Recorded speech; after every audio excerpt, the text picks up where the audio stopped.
Nexia 3. Hürmetli obunachilar, sizlarga bu video obzorumuzda Bağat Avtosodani Azurtaşda ikinci filialında durgan Nexia 3 avtomobillarni отдельно obzor etib beraman. Gelip avtokredit, avtobarter, naqd pul asosida shu mashinalarni xarid qilishingiz mumkin.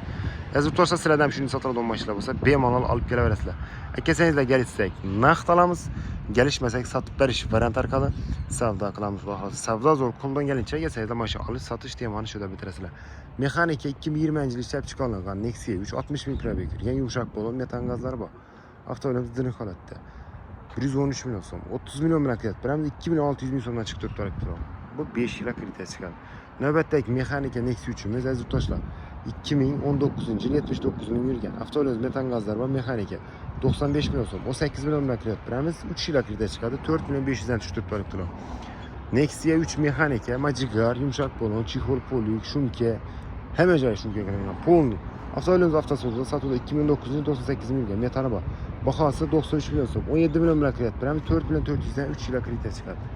Avtosozda sotuvda gelip xarid qilaverasizlar. Navbatdagi mexanika Nexia 3. Hurmatli obunachilar, 4 dona balon qo'yilgan, diniq holatda. 70 ming yilga 2019 yil metani bor. 95 milyon so'm. Narxi ma'qul bo'lsa, bu mashinani ham xarid qilishingiz mumkin. Tavsiya qilaman, gelip şu maşinlarni xarid qilishingizni. Kesangizlar, xudo xolasa, mashina ko'p.